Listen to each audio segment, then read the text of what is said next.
Welcome to Living Free in Tennessee, where we talk about building the life you choose on your terms. Today is Monday, June 12th, 2023, and this is episode 759 of Living Free in Tennessee. And I'm noticing that my mic is the wrong mic, so we'll just change that real quick. It was going through my computer mic instead of my microphone, and that's because my last podcast I recorded was through the computer mic because I was visiting a friend in Florida. I think you all have figured out who that was. I think I'm going to do a live show with my friend in Florida about what we did in Florida. I think you guys will like that a lot. But today's not about that. Today's show is about the mindset-body connection, which may not seem like a homesteading topic. And, well, it sort of is, and it sort of isn't. And it doesn't matter because we don't just do homesteading here. We're all about lifestyle design, building the life that you choose, whether that be on a homestead or off a homestead. We've got a listener who lives in a rather small condo small by my standards, maybe. It's probably big for New York though, because I've seen that it has multiple rooms. Anyway, we've got an avid listener in New York who has absolutely no intention of living off the land, but loves the podcast anyway. And I think that we have really done a great job over the years of sort of bridging the things of, taking care of livestock, growing food and all of that, but also just empowering people to set their life goals and build the life that they want to have, no matter what other people think about that, which seems like a crazy idea. Yep, this is my special operations equipment Halloween shirt, which is a pumpkin grenade. I love this shirt. It's one of my favorites that Special Operations Equipment put out. I mean, I have a few favorites, but this is a big one because I love Halloween. Anyway, if you're interested in shirts like this, although I'm sure they don't have any of these left, go to originalsoegear.com. Anyway, before we jump into today's topic, I did want to say we're featuring the chicken processing workshop. This is probably the last week I'm going to feature it. I've still got 4 seats left. We had 5 last week. 4 seats left. $95, June 24th. You get here at 8:30. And we're going to walk you through food safety, how to process chickens, the process of raising chickens the way we do here, what the finances of that look like, how to prepare pasture-raised chicken. Then we're going to actually process chickens. You get to take your chicken home. And no, it's not an excuse to get you to process my chickens. You're processing your chicken. You're going home with your chicken. If you decide that you would like to have hands-on on more chickens than what we do in the class, that's fine. But I'm probably going to pre-process, fully half these chickens before the day starts. It's a great class. It's our 6th one. And people always have a really good time. Definitely bring a change of clothes if you think you might get messy. We've got an awesome outdoor shower hooked up to my solar water heater. That's over at livingfreeintennessee.com. Also, I wanted to thank today's show sponsors. First sponsor of the day is the Wealth Studying Podcast. This is done by John Pagliano over at Investable Wealth. You just go to investablewealth.com, click on podcast, and you'll see all of his see all about his podcast. You'll link to his book that he's written called The Robots Are Coming. It's about automation and its impact on our economy. Definitely recommend getting your hands on a copy of that. But the Wealth Studying Podcast is sort of a short, consumable podcast where John just talks about finances and investing and making money because he loves money. And I think it's a really good way, even if you're not ready to invest, to start educating yourself on how to manage your money when you get to the point where you are ready to invest. And if you are investing now, can't hurt to listen to him. He has a really great overview of how world geopolitical situations are impacting markets. And that is what he does all day long. So he has a pretty good perspective, plus decent historical knowledge. And he is a prepper himself. He is a ham radio operator. And he comes out to my workshop in his ultralight camper, which is pretty cool. So check that out, the Wealth Studying Podcast at investablewealth.com. Our second sponsor of today's show is Senior Chief Electric. We would not have our solar installed if it wasn't for 2 people. And one of those people is Matt from Senior Chief Electric. He's come out here and put in sub panels. He has redone bad wiring. He set up the whole new service for the Holler Roast Roasting Shack. And the thing about him is he shows up when he says he's going to, and he stays until the job is done, or he comes back and finishes it if for some reason there aren't enough hours in the day. And that's a big deal for me because I've had a lot of really bad experiences with people working on this property over the years. And that's why I always go with Senior Chief Electric. Check out his Facebook page. The link is in the show notes. I also had a question from Justin over at 30 Day Reviews about if there are links I should highlight. They are all in the description of the show on YouTube that I put in. Everything I'm planning to talk about today is there. With that, I think it's time for our first segment of today's show. I do want to say to those of you in the live stream, if you have a question, please put it in all caps. I will star it and we will work it in as we can. The first segment of today's show is our live stream schedule of the week. This is the first one. Tomorrow at 12:30, I'm on with John Willis and Evan Dixon from Radio Made Easy. We're going to have a live Tuesday live discussion, 12:30 p.m. Central. Other than that, no other live streams the rest of the week because I'm driving I'm going to drive to Oklahoma and pick up Jenny's dog, Jenny, Holler neighbor Jenny's dog, bring her back here because there's a period of time. You all remember Jenny is undergoing treatment for leukemia. Well, they're destroying her entire immune system as part of that, and she can't have her dog around her. She's going to be in isolation. So I'm bringing the dog back here. Nighthawk is going to foster the dog while she's during this time period. And the only weekend I could really make 24 hours of driving work was this weekend. So I'm heading out Friday so I can get back and have my usual work day on Sunday. So that's where we're going with that. If you're interested in helping Jenny out, we have set up an online auction site. People are donating things for auction. We're going to have a live auction. Toolman Tim and I are hosting a 4-hour live auction show for the online auction. And we're going to do that on July 2nd. I think that's a Sunday. Yeah, Sunday, July 2nd in the evening. Kind of like we've done the live workshop radio thing where we bring different people in. But you can donate items. You can already bid on items. That's at jennyhill.livingfreeintennessee.com. That's where that's all being coordinated. And this has happened not because I did it. I just gave a web guy access to be able to build the website. But it's happened because the community said, we want to raise more for Jenny. What can we do? We came up with this idea, and Letty's been really helpful in coordinating it, and Tom has been really helpful in getting the site up and off the ground, and everybody who was sort of involved in the conversation has been starting to reach out and get items donated, so that's pretty darn cool. Who wants to talk about pantries? Our first segment of today's show is Tales from the Prepper Pantry, where we talk about eating what we store and storing what we eat. And this week, I really, really, really, really, really wanted to have Chinese food. Like today, it is 4:50 p.m. and I am just now recording my podcast. I usually record this by noon on Monday. But I was out of town Friday, Saturday, and half of Thursday. You guys saw me do Homestead Happenings from a different location. And I got up early Sunday, flew home. I was home by, 10, 11, probably 11 o'clock. Which gave me the whole day to roast, but I had a ton of orders.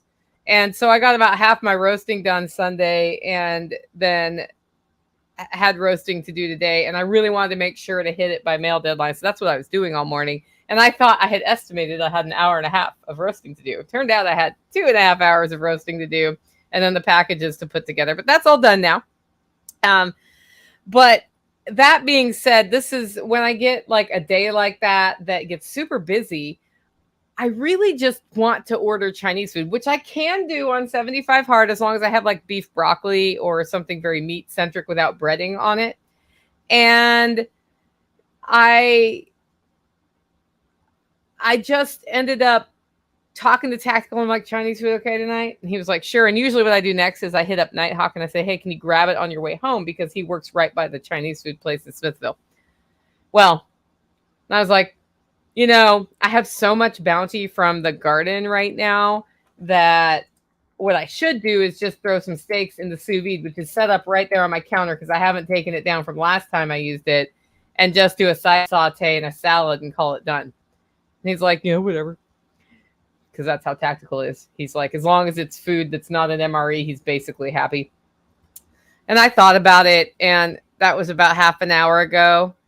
And I decided to do that. So then I was like, okay, I'm just going to freestyle my podcast today. So I don't have podcast notes. All I have are the links that are in the description for the live stream, and those are going in the show notes, and the show notes are going to be very spare today. But I had been thinking about this topic since Sunday on my drive home from the airport. So I know what I wanted to say. And I was like, okay, start the laundry, because laundry always needs to be done. It takes 2 minutes to start. Get the steaks like seasoned and in the sous vide, and then it can just go for a couple of hours. And all I got to do is cut up vegetables that I harvested yesterday for a saute, and we're good to go. And I tell this story because that's how your pantry can empower you, right? Like I can go with a sous vide.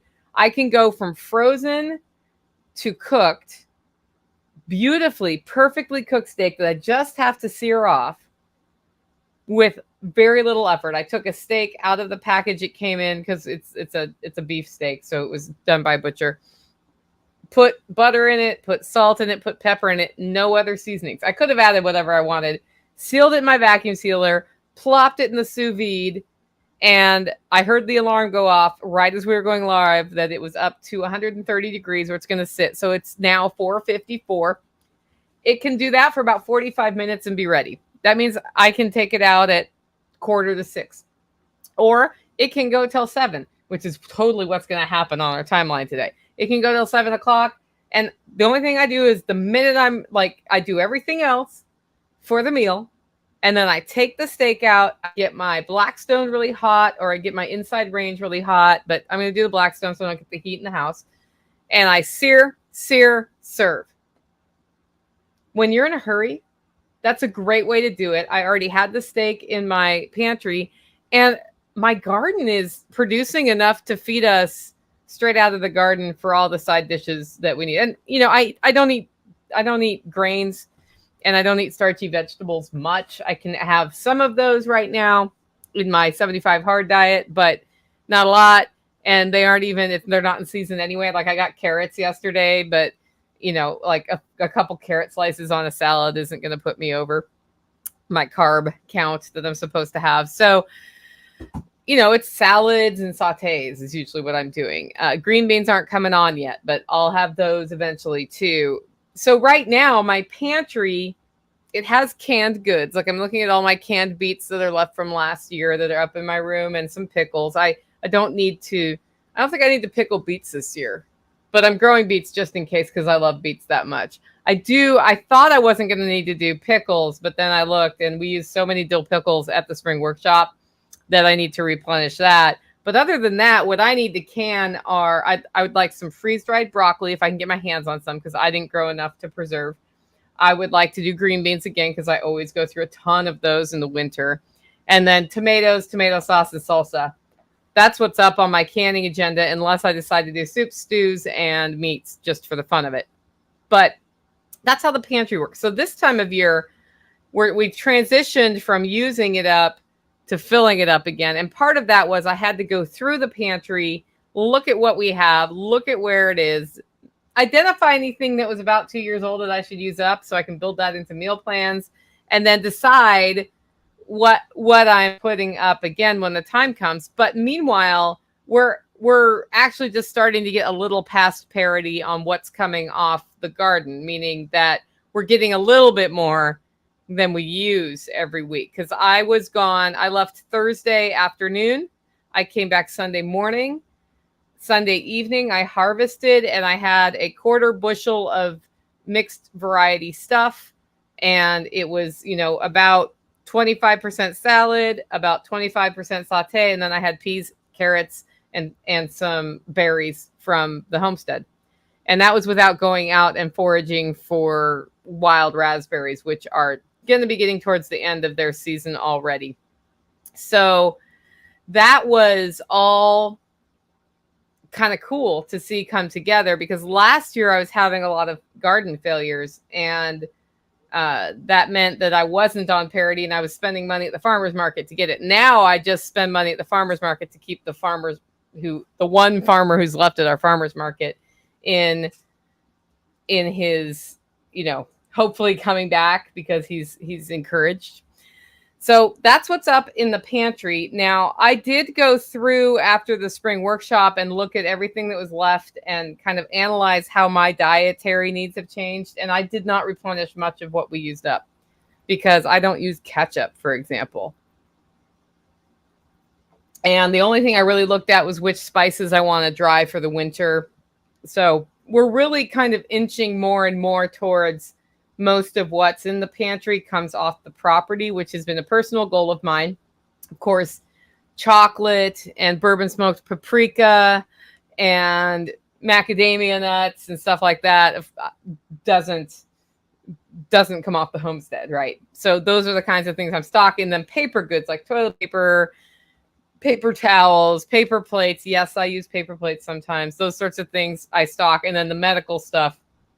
I end up, like, my trips to the store at this point are more focused on those sorts of things than the food side, because we've worked it into the rhythm. Although I was talking to Tactical today with my travel schedule in the next 2 months, I'm feeling a little tense about having the time to put things up. But at the same time, we're doing this Homestead Starter Pack series. So the Homestead Starters Pack is 7 online courses, 7 skills around homesteading. And if you took the Smart Homesteading class, you kind of heard about it. So we're going to go over food preservation, most specifically 2 types of canning. So water bath canning, pressure canning, cheese making.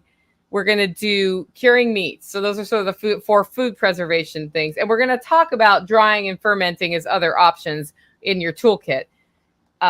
Then we're also going to talk about raising small scale poultry and rabbits. So the little livestock. We're going to go over a victory garden method that makes one system feed another system feed another system, where you raise the chickens, you have them handle your waste that feeds the chickens and makes compost that you can use on your garden, and then provides you with eggs and some meat. So it's putting those permaculture practices in where it's a whole system and one thing feeds another thing. You're function stacking, right? With that. So that's kind of the 2 livestock pieces. And then the third thing we're going to cover is, it just flew my mind, guys. That's so weird. I totally know what it is too. It was like on the tip of my tongue. Sometimes when you're freestyling it, you go off the entire deep end of what you're doing. But so the last thing is, how to successfully grow a garden in your first year. And this is just all about how to plan your garden, how to make a small space work if you have one, what to do if you have a big space, what methods to put into place, how to troubleshoot pests and disease, so that if you're starting your garden for the first time, you set yourself up for success, whether to do seedlings or buy plants or both. Also, if you already have a garden, this is intended to help you be more successful in your garden. So this is from somebody who's been raising his own vegetables for 16 years and has learned a ton about what works and what doesn't work, and about building the soil biology and all of those things. So that's going to be really cool. Anyway, the Homestead Starter Pack is, if they were retailing out at $95 each, it would be over $600 for that. I'm selling it for $495. Members, you know what to do. And if you've taken the Smart Homesteading webinar or listened carefully, you may have noticed a way to get an additional discount. So my recommendation, if you're interested in this, is head over to livingfreeintennessee.com and check out the Homestead Starter Pack. And if you think you want it, maybe make sure you're on my weekly mail list so that you get a little bit more off of that purchase price. Just saying, I like everybody to have a good deal. But that starter pack is intended to help set the foundation for people to just really manage their pantries the way we are and transition from home that you work for to homestead that works for you, no matter if you are on a homestead or not on a homestead. It's how to just sort of apply those things to that entire piece of your life. Next up, we have a frugality tip, but I don't have one. So unless somebody in the live stream says I have a frugality tip, we are SOL on that one. So the next segment is Operation Independence. This is where we talk about building local, ongoing, predictable revenue. Holler Roast has been growing. Originally, when I started Holler Roast, it was doubling in size every year. But like, keep in mind, my first year, if I had a 10-pound order day, that was a big day for me. Okay. And 20 pounds, I was like, what? It just happened, right? So originally, I had decided, in order for me to have a full-time income that was reasonable for me, like not millions of dollars, but, you know, definitely a reasonable amount of money and a comfortable amount of money, I needed to sell 357 pounds of Holler Roast coffee a month. Okay. Of any of the coffees. And the number 357 came from me figuring out how much I made per pound of coffee and figuring out how much like I wanted in the year and doing some division and cutting out, like, if I'm roasting 5 days a week versus 7 days a week. And I just figured out what that looked like.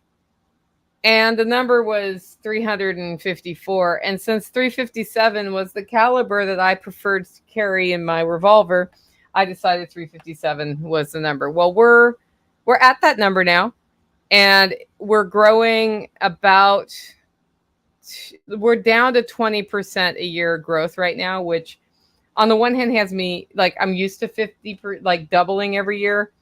So 100% growth, not 50% growth. But last year we grew by 40%.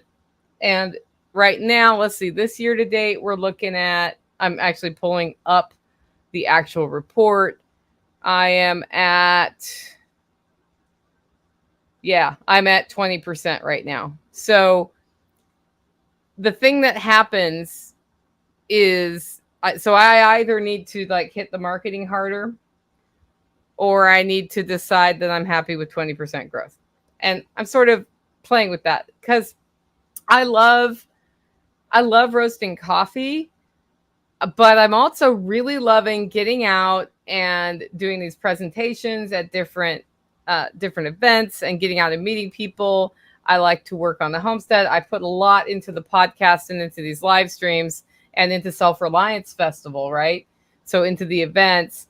And if I'm going to do that, it's like, do I want to build Holler Roast where I'm working all the time on it? Or do I want to do these other things? And those things feed Holler Roast. So they all work together. But it's been something I've been playing with in my mind as I go. But like, the good news about that is when I set up Operation Independence as an item, you know, it's kind of one side saving money on things by learning a skill. Sometimes it's a heritage skill. On the other hand, it was also to have a more stable source of income, because I was overly reliant originally on, so I technically worked for myself, but I was in corporate America, so to speak. I technically was the founder of the nonprofit I worked for, where I was making myself sick, and I had designed my own job to be something I was miserable with. So I designed it to have more stable and diversified income sources, because I know that when I realized that why I was miserable was that I was always just having to make this one source happy, and that was out of my control. I was like, okay, I can't be in that situation again. And the thing is, they also didn't want me in that situation. So it wasn't like an abusive thing. It was just a thing. And so then I started the shotgun approach of all of the side hustles at once. And then I sort of honed down onto the side hustles I like to do. That being said, we're probably going to end up with either a vegetable or egg stand outside my house again, because I've got a lot of little flyy things that lay little round things that look a lot like eggs. And at some point, I either compost the eggs, feed the eggs to the dogs, or sell the eggs when they're extra. Right now, they're not extra. And I know I shouldn't count my chickens before they're hatched, but that side hustle is returning to us. And I can say, like, having gone out and embarked on the whole sheep thing, I'm pretty happy with how that whole business unit is going too, even though it's not a significant income generator here, but it is a significant food replacer. And that's part of the strategy of Operation Independence, which is if I produce the food here, I don't have to buy the food. Now, if it costs me more to produce the food here than to buy the food, that's a decision I have to make. I'm actually okay with that as long as the food is better quality food than what I can buy, which it totally is.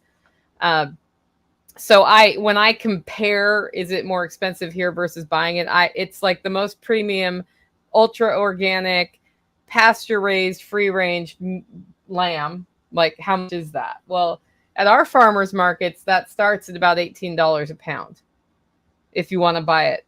So, me getting away at $12 a pound, I'm actually feeling okay with that. And the cool thing is, as we get better at sheep, hopefully we can bring that cost down. But right now, it's a food source for us, and lamb is delicious, just so you know. The other thing I want to talk about under Operation Independence is what happened last night. Last night, we finally got rain, which makes rednecks around here happy because rain grows grass and grass feeds sheep, and then sheep costs less to raise, and it's easier to move their fence. But with the rain came hail and wind, and luckily my garden didn't get toasted by it. But the power company had some problems, and we had a pretty big regional power outage. And, we talk about being ready for the things that are most likely to happen to make your life easier. And, I had cooked dinner earlier than usual. So I had done a pork loin that was bacon wrapped, and it was from our pork. So it was delicious our pork. And when I looked up sort of how long it takes to cook a loin, because Tactical said he had a loin in his fridge defrosted, and he hadn't brought it up yet. It was like, it's going to be about an hour 45. So I need to start it at this time. And then I can do my 45-minute, 75 hard second workout. And then I can go in the garden and harvest. And then I can take it out and blah, blah, blah. And he brings up the pork loin, and it's a tenderloin. So anybody who knows that they're like, the loin is big, the tenderloin is little. So it's like 2 pounds of meat. It's going to cook in 45 minutes max. So I was like, oh, well, whatever. I'll just cook it while I'm working out. And then if it's done when I'm done working out, I will leave it in the oven to stay warm with the oven off and go harvest in the garden and do all the things. And then about 10 minutes or 5 minutes before we eat, put the oven on broil to crisp the top, heat it back up, and that's going to be our dinner. And that's what I did. It was a really good thing I did that because so my oven is gas, but it requires power to work because of the thermostat, right? So power went out, loin was already cooked, it was already broiled, it was already crisped, it was sitting in the oven waiting for me to do the last of the saute and the salad dressing for the salad. And then it's just like lights out, right? Like I had everything laid out, like dinner is, I was about to say the word served. And the power went out. Well, first it bounced, and then it bounced again. And when it bounces 3 times, your power is just going out because that's when it's like, we have a problem. We need to shut down the power. That's the way you know. If it just bounces once, you're usually okay. So I was like taking a picture of it because I wanted to put a picture of the food that we cooked and maybe talk about that in a blog post. I always have these great wild intentions about blog posts, and sometimes I actually do them.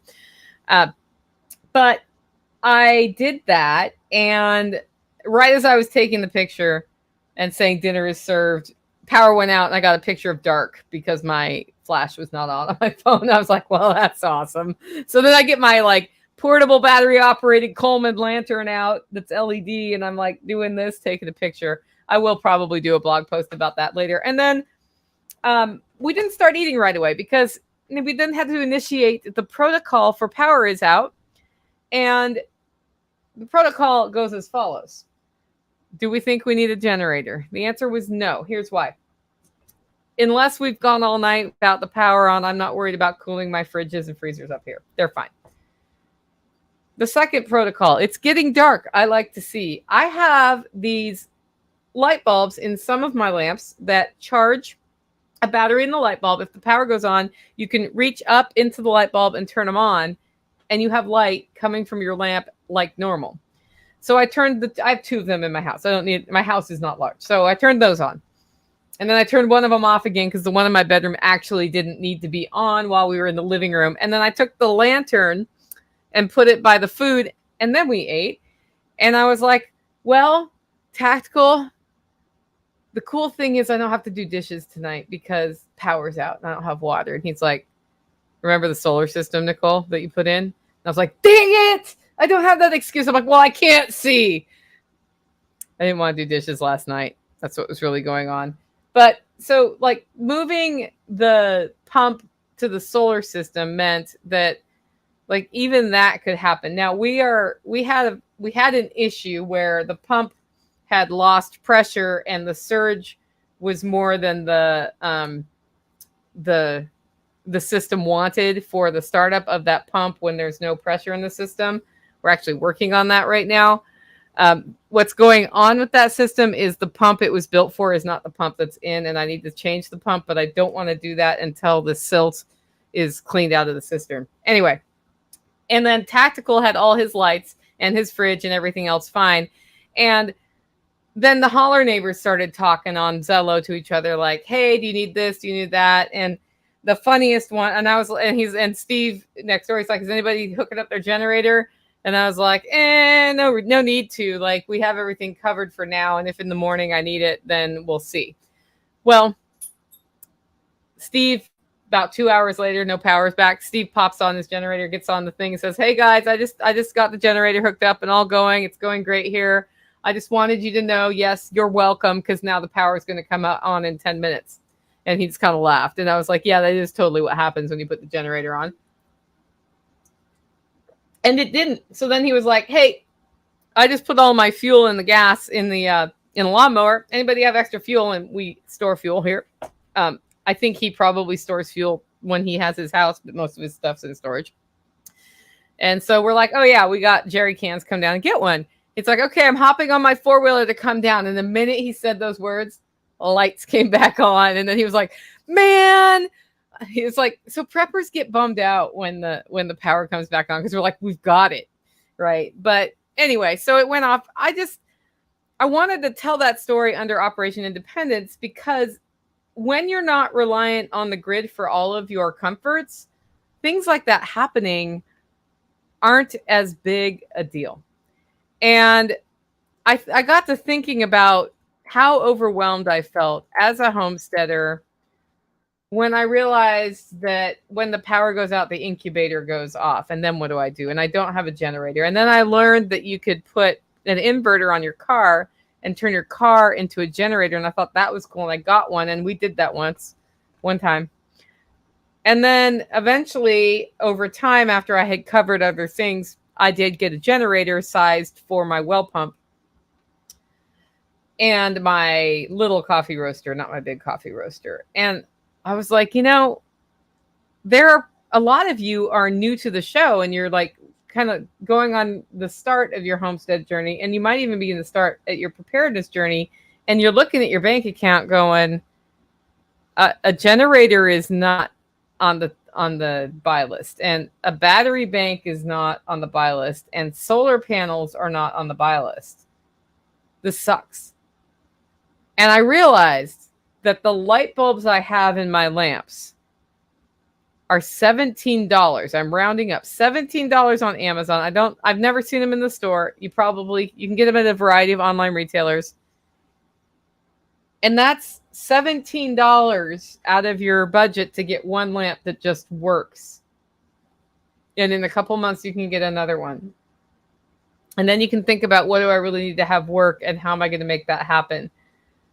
Sometimes it's little things like that that don't cost very much that can make you way more resilient and independent when something like a normal power outage happens. So I'm only bringing that up because we've been talking so much about my solar build and how awesome it is and it runs the well house. Guys, I took a lot of little steps to cover little things, like getting moving blankets in so I could insulate my freezers so that I didn't have to turn them on to cool them down.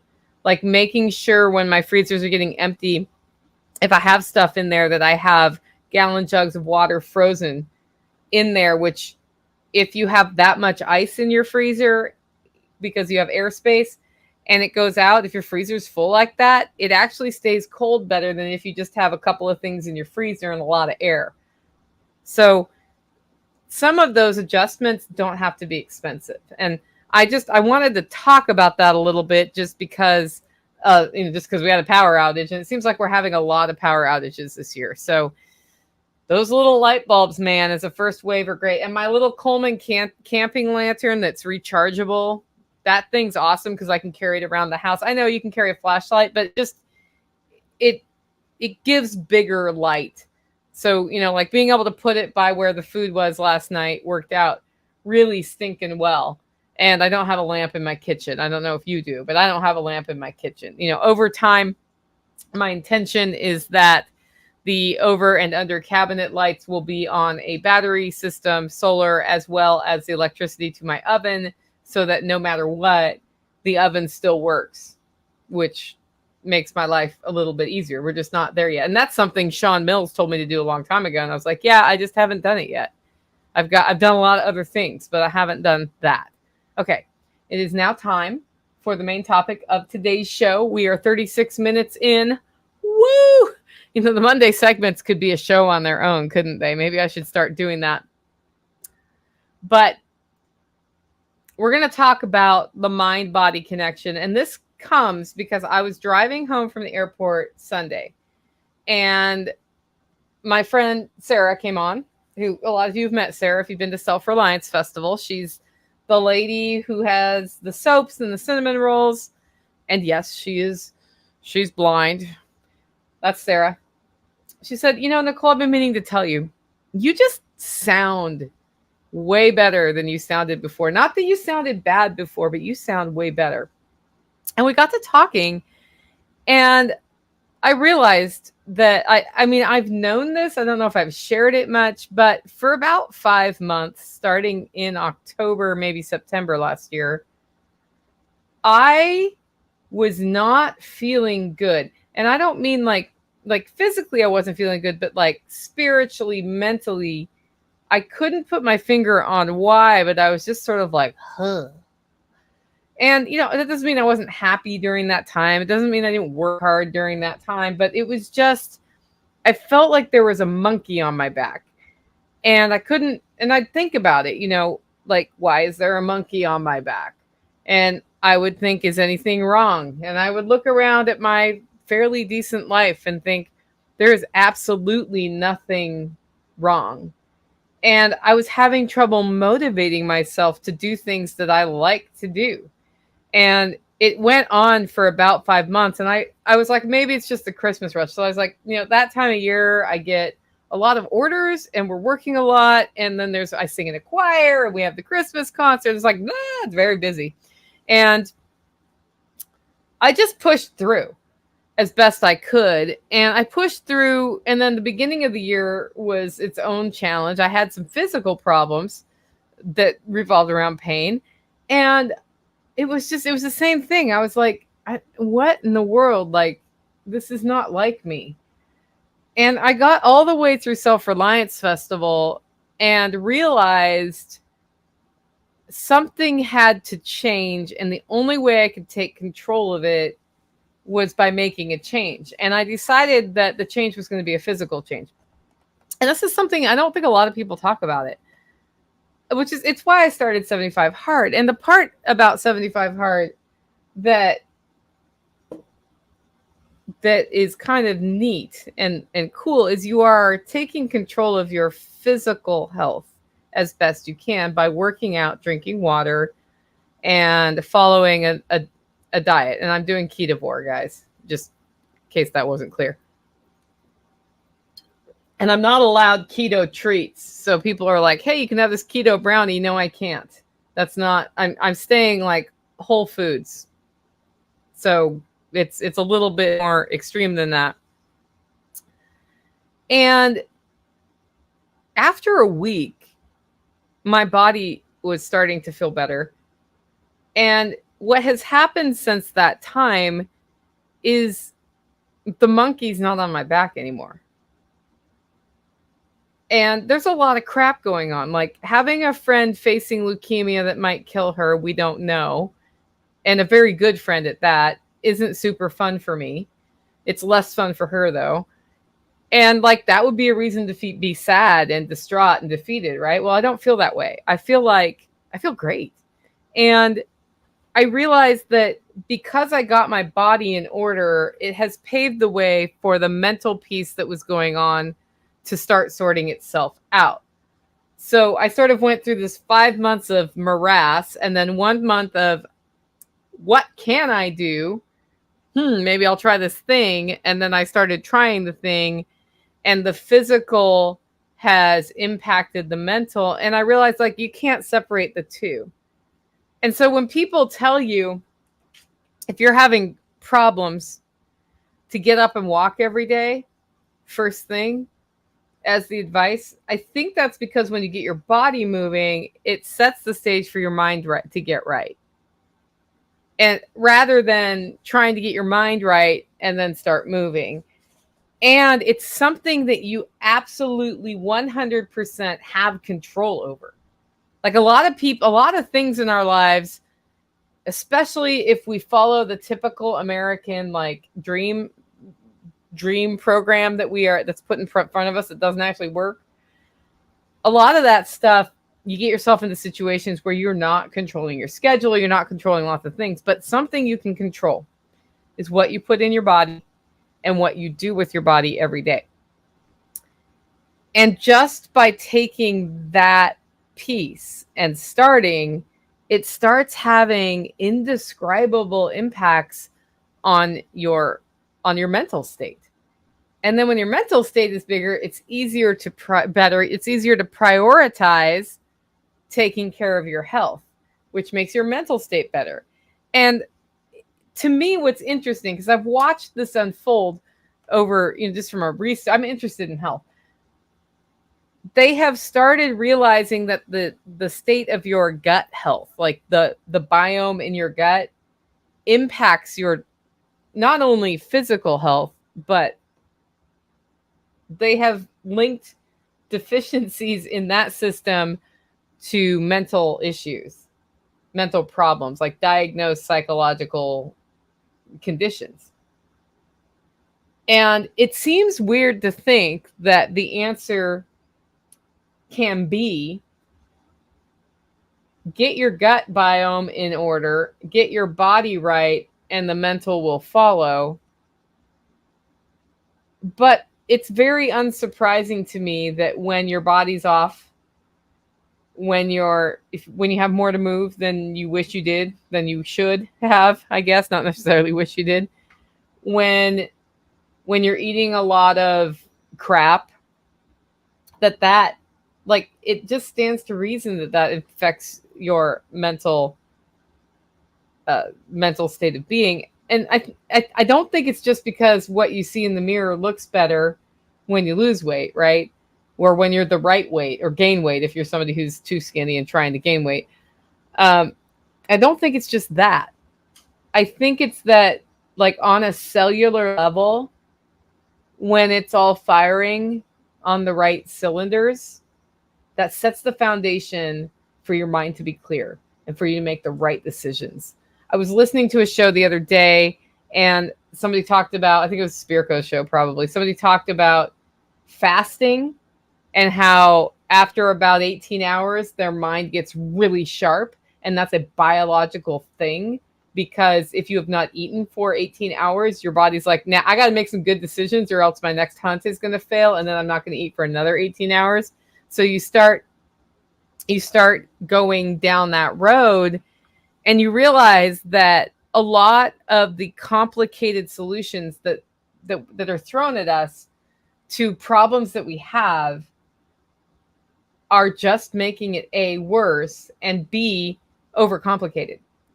When the simple solution can be, start by getting your body improving and see about how that impacts your mental state or your emotional state. Now, that doesn't mean nobody ever needs to go to a psychologist when I say that, guys, because that's not what I mean at all. But getting your body right might be what it takes to get you off the zero and into that appointment if that's what you need. Because that's the other thing is once your body starts working right again, it's like you wake up and you're like, I actually do want to get out of bed this morning. And then you get out of bed and you go, and then you're like, well, I'm feeling bad again. What do I need to, oh, maybe I need to talk to somebody and deal with this baggage I have and let it go, right? So, and I make it sound very easy. It doesn't mean it doesn't work, but it's just a very simple thing you can do. And nutrition and activity, I am finding, like, I never realized how important it was. I've always been a fairly active person, so it's always sort of been there in my life, and I've always liked good food. But this particular episode could have ended a very different way. I could have gone 5 months of there's a monkey on my back, given up in month 6, and backslid for another 2 years and maybe failed in my businesses, because nobody wants to listen to the podcaster who's depressed all the time. And nobody wants to, I mean, like, you don't come to my show to hear, this is how my life is worse this week, right? It's not what we're about. You come to my show to hear, me be honest about when I have something like this happen and what I do about it, so that maybe you can emulate it or you find your own pathway forward. You come to my podcast to get that kick in the butt, to get off the couch and start walking every morning. When your alarm goes off, do not hit snooze. Get up and go. Even if going right now for you is 1 lap around the house. Even if going is walking down to the mailbox and back. Even if going is just getting up and walking outside and letting the sun or the rain hit your face, whatever it is, or the wind, don't hit snooze. Because when you hit snooze, that's when you set the foundation for it's okay to fail. I'm going to set the foundation to fail this morning. I don't do that anymore. I don't actually use an alarm, nor have I for a long time, unless I have somewhere to be. But when I do use an alarm, snooze is not an option. The alarm goes off and it's like, I set it at that time for a reason. I get up now. And the most I ever allow myself is, oh my word, it's early. And then it's like, okay, it's early, time to get up. And what I find is when I've been thinking to myself, I can't get up out of bed, that's not true. That's a story I'm telling myself. And when you tell yourself a story like that, it becomes true, right? Your reality is the story you tell yourself. What I can't get up means is I don't want to get up. And you're giving yourself an excuse. And excuses are not okay. But when you get up and you go, even if you're having that feeling of it's not the day I want to get up right now, when you get up anyway, 5 minutes later, you care not most of the time. And if you're actually sick, maybe you should stay in bed. That's a totally different thing. Like, if you're like, I have a fever of 104, but I'm getting up anyway, maybe maybe that's the day you rest. But it's a really important link that we undervalue. And instead, what we do is we medicate. We take pills to go to sleep. We take coffee to wake up. And I'm a coffee roaster, so I approve of that right now. I don't drink coffee until I've been up for an hour at least. I don't do it first thing anymore. I used to do it first thing. And I do that to make sure I'm waking up on my own terms, right? I don't need a drug to go to sleep. I don't need a drug to wake up. I don't need a drug to be happy. I don't need a drug to feel sadness. I don't need a drug to feel. I just need a commitment to making it happen. And that's why I wanted to talk about the mind-body link today. Now, if you're in a situation where you're hearing this and you're going, oh crap, I got a lot of work to do, Nicole. Because, oh crap, you don't have as much work to do as you think you do. If you're like, you're describing where I am, I'm not motivated in the morning. I'm having a hard time getting out of bed. I've been eating like crap. I'm carrying around more than I should be carrying around. I've got health conditions that have started, like my knees are kind of giving out and whatever. I have diabetes, whatever it is that has happened to you. If you're listening to this podcast, then you're probably the kind of person who does want to change. Otherwise, you wouldn't stay at my podcast because I'd piss you off all the time. And that means that you've done the first thing. You want to change. You want to do something about it. So then the next step is to do something about it. And the first thing to ask yourself is, what can I do? I started 75 hard. That may not be the answer for you. I started 75 hard that requires 2 45-minute workouts. I still have a second one to do today. But I realized something. A walk can count as a workout. And if you're not ready to walk for 45 straight minutes, walking for a minute and resting for a minute and walking for a minute and resting for a minute at your pace is a workout. A workout for me, the one I'm doing today, is Pilates. Pilates is not a huge cardio investment. When I row, that's a cardio investment. When I do Pilates, it's not. When I lift weights, that's more of a cardio investment for me, even though it's not technically defined as cardio. It just depends on how you lift weights. But when I swim, that's cardio. So I like to balance those things with sort of the more form and function thing. And what that means is that I start the walk with the dogs in the morning. That's workout number 1. And I'm getting further and further every morning. And I do workout number 2, and sometimes it's cardio and sometimes it's more core. And as my core gets stronger, everything else is working better. My lower back pain is gone. My sciatic will probably hurt after 24 hours of driving, but my sciatic is way better. Like, I was having trouble walking. I am developing a weird knee thing right now that I don't know what to do about it, but I'll figure it out. And that is just because I have scaled the workouts to what I was capable of, plus a little bit of a push, rather than an ultra mega push until I injured myself. Because it doesn't help me to be injured. I learned that the hard way in CrossFit. One time I tripped over a bar and sprained my ankle, and I was out of a lot of weightlifting activities for a really long time because it was a really bad sprain, right? And that's because I wasn't paying attention to where the bar was on the floor. So think about that. All you have to do is start. And if for you, starting is a 10-minute walk in the morning or a 5-minute walk in the morning, do that every morning for the next week, 5 minutes walking. And then on week 2, see if you can go 6 minutes. And then see if you can go 7 minutes. That's all you got to do. And that starts. And then look at your diet. Am I eating processed stuff? Cut it out. Cut it out. I know it's delicious. Cut it out. Just try cutting it out for a month. 1 month. And see how that goes. And see how you feel. And the hardest part about that is getting your family on board. I know if your family doesn't want to eat that way, and then you see them eating that stuff. But I think of it this way. I watched my good buddy Tactical go through the process of quitting drinking because he was addicted to alcohol. And we've had shows about that, so I'm allowed to share that. And it was hard. And he quit and failed and quit and failed. And quit. And the third time he failed, he came to me and he was like, I'm afraid I won't be able to do this. And then he found his own solution. And the solution he found was perfect for him. And from that time forward, he hasn't failed. He hasn't failed. Just one step at a time. Even if you start and fail and start and fail, if you keep starting and if you identify what works for you, eventually you choose yourself over all the other crap.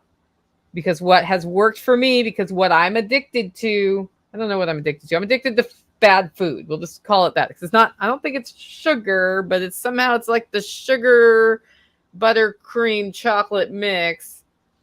And potato chips are delicious. So There's something in all of that that just draws me in, and then I'm screwed.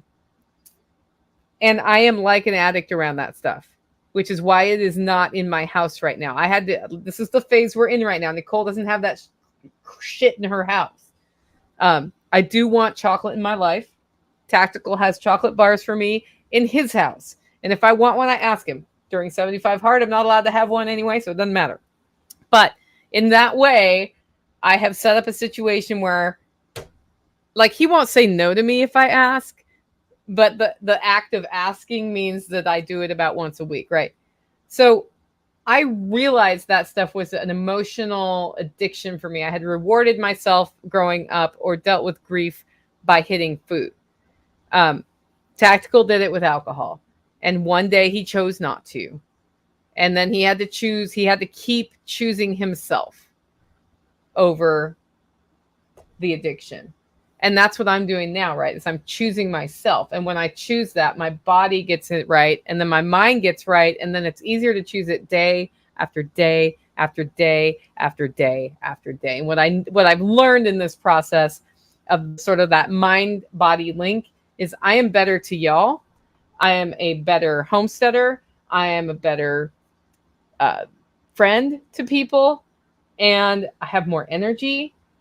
And when my quote unquote challenge is over, I may not do all the things that I'm doing now, but I know I'm not cutting out workouts and I know I'm not cutting out eating right. I just might once in a while have something that's not on my plan. That's not as, like I'm looking forward to having a bourbon again someday, but that's not my monkey, right? That's not my addiction monkey. Anyway, all I wanted to say was if you're in that state, take the first step. And if you fail, start again.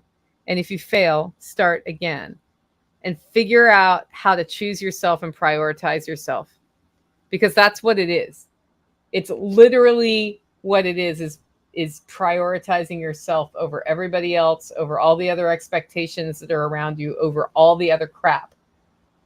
Choose yourself, make yourself right, and then the rest will come. Before we end the show, I do want to go through some of the questions we have. And the first one, I don't need to answer because I already answered it. Tennessee Permaculture asks, what's with all the no's? I wrote no on Facebook about 47 times today. And I did it just to practice saying the word no, because what I'm learning is that boundaries are really important for me, especially boundaries with other people. And I was really tempted to do something today for somebody that would put some things at risk that I don't want to put at risk. And so I need to say no. Now, it's not anything anybody's asked me to do, by the way. So this is a me thing, not a them thing. But I'm not doing it. So then I thought I better just practice writing no, and I happened to be on Facebook, and that is what it is. I thought it was funny. Jason says, if you want to do a shirt for Jenny, I'll do them at my cost. Jason, we'll talk to you about that after this and see how that looks for you. And I definitely want to,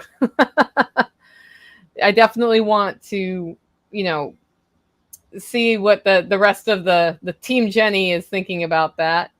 You have to put your oxygen mask on first before you can help others. Absolutely true. Absolutely true.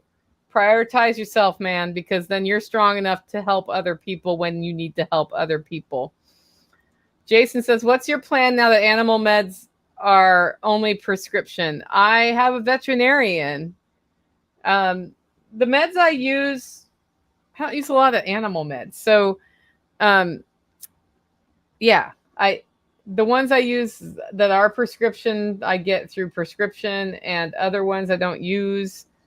I think you're talking about the antibiotics. I try to keep antibiotics completely out of my animals. I did use some last year, and I actually needed a vet to help me choose the right antibiotics. So that really hasn't impacted me. But we also have a country vet here who has, showed me how to give shots and that sort of things, and I can get the prescription from that vet if I need to. But my goal is keep my animals healthy so I don't need those things. 30-day reviews says, don't buy things you can't afford. That's a frugality tip. The frugality tip of the week comes from Justin over at 30-day reviews. And his tip is, don't buy things you can't afford. This is a John Pugliano approved message. Anyway, I've actually heard John say that to a few people. Or he actually says, don't spend money. Then you'll have money. Justin also wishes I had a hot chocolate because he doesn't do coffee. I know I should add tea, but there are so many people in our network, like Angie's Gardens, that do really good teas that I haven't felt like I need to do a tea. And then it's one more thing to put in the bag and put in the, you know what I'm saying? Like, is that what I want to do? Or do I want to do this? Do I want to talk to you? The answer is I want to talk to you. Jason Routbort says, IBC tote elevated, filled with water with hose, ran from the tote to your house. To your hose bib, gives you 300 gallons of water till power. Yeah, absolutely. I have that in place, actually. I have one better. I have an IBC tote instead of a water tank because I am not ready to buy a water tank right now. Above my house so I can gravity feed the house. I just have to pump up to the water tank. I have not pumped water into that water tank for the same reason we haven't put the new pump in. It's because there is silt in my cistern and I need to get that out. So that's actually, it is on the list of what we're doing. But we have a priority list. And before that is finishing the drywall in my kitchen and the wiring in my kitchen. And then we do that. And then that makes it possible for me to do the gravity fed system. And it pipes straight into my house. So then I have 300 gallons there. But then, Jason, like 2 is 1 and 1 is none, right? That also refills with the solar system, battery system from the well house to that gravity fed. So then there's some redundancy here. K-Bonk says, got any gut check specialists? I don't, K-Bonk, but I have worked with a functional medicine specialist to get my immune system up again. And like I was developing metabolic syndrome, I'm pretty sure, of some sort. And I have some other things. And since working with him, getting my diet under control and exercising, all of it's gone except for my weird allergy to beans and soy, but those aren't on my list of things to eat anyway. So it has fixed a lot of stuff. Like if you look at my skin on my face, my cheeks don't have rosacea anymore. And like a whole bunch of other stuff is just fixed. So he does a whole person analysis where he talks about your lifestyle. He does blood work. He talks about your diet. He talks about your sleeping habits, all of that. So you like end up having a health coach who can also tell you, you actually need a prescription for this thing, right? So if you're interested in that, K-Bonk, send me an email and I'll gladly connect you with him. I've had a great experience with him. In fact, it's time for me to schedule a checky-uppy thingy to see. I ended up on some nutraceuticals, vitamin D in particular, and I'm wondering if that is changing as my body is getting a little bit smaller. 30-day review says, I like these later day streams. I can actually watch and post links. That's right.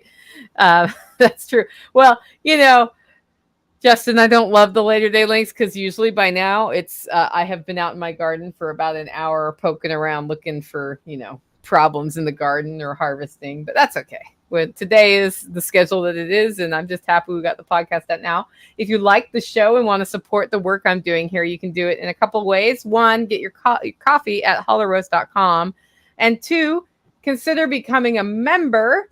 And just remember, guys, we've got that homestead skill starter pack available right now. The first session is Wednesday at 5 p.m. Central. It's how to grow a successful garden in your first year. That kicks it off. And then next we do small poultry. Then we do water bath canning. Then we do the victory garden session. Then we do pressure canning. Then we do curing meat. And then we end out with making cheese. And I'm going to go over a little bit about where cheese comes from. So that'll be kind of fun. And the instructors are myself. I've got Ryan Steva for the homestead consultant. And I've got Michael Leonito, who, if you come to my workshop, he has been the kitchen guy for years now, and he's been homesteading for over 16 years. So he knows a ton about that stuff. That's over at NicoleSauce.com. Just go there, check it out. With that, guys, go out, make it a great week.